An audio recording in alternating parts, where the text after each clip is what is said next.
ବୁଝିଲୁ ନାତିଆ, ମୁଁ ତତେ ଆଜି ଗପଟାଏ କହୁଛି, ମନ ଦେଇ ଶୁଣୁ।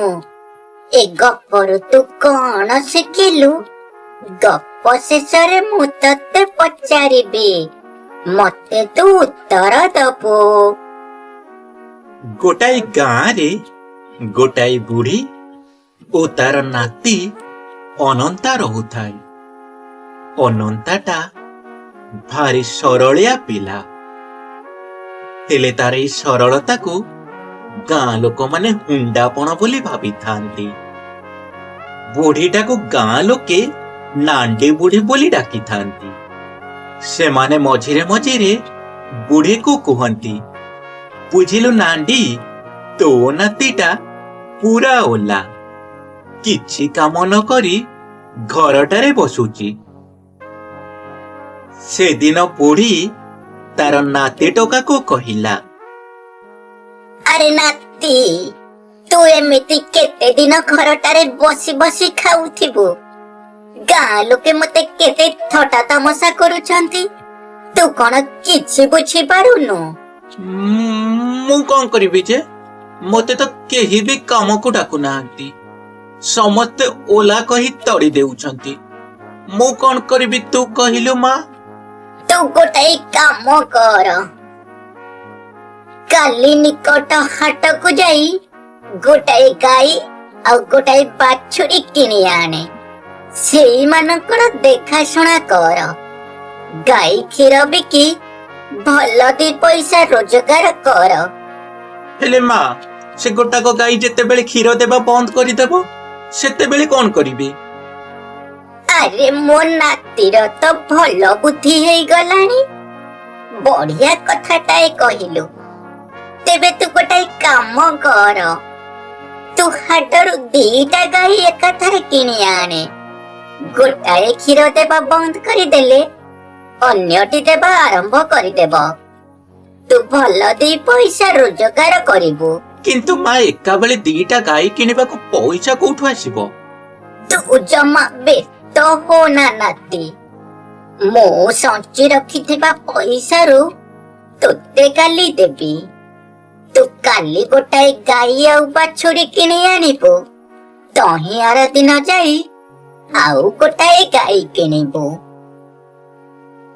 ତହିଁ ଆର ଦିନ ସକାଳୁ ଅନନ୍ତା ନିଜର ନିତ୍ୟକର୍ମ ସାରି ଦେଇ ହାଟକୁ ଗାଈ କିଣିବାକୁ ବାହାରି ଗଲା।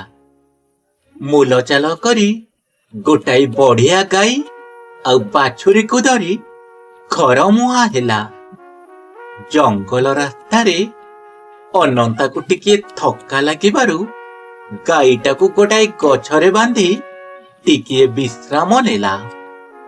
ହେଲେ ଅନନ୍ତା ଯେତେବେଳେ ଉଠି ଗାଈ ବାଛୁରୀକୁ ଘରକୁ ନେବାକୁ ବସିଲା, ଗାଈ ଟିକିଏ ବି ଉଙ୍କିଲାନି।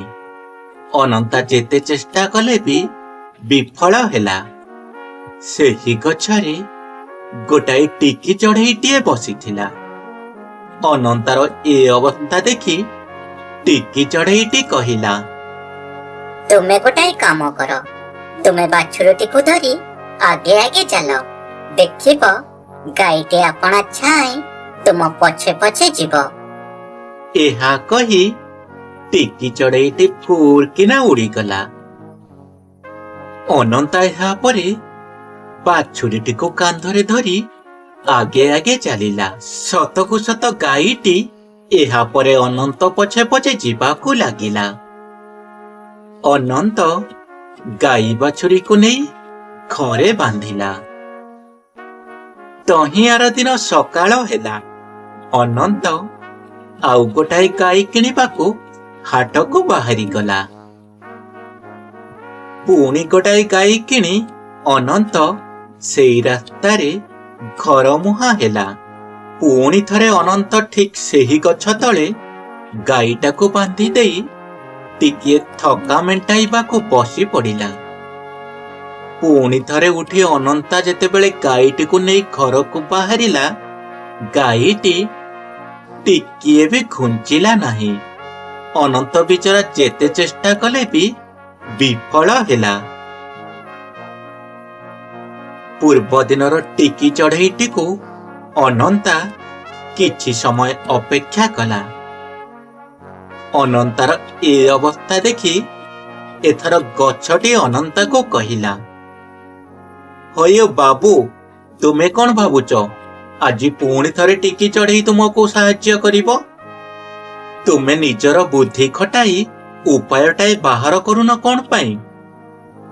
ଏହାପରେ ଅନନ୍ତ ମନେ ମନେ ଭାବିବାକୁ ଲାଗିଲା। ହଠାତ୍ ଅନନ୍ତାକୁ ବୁଦ୍ଧିଟାଏ ଜୁଟିଗଲା।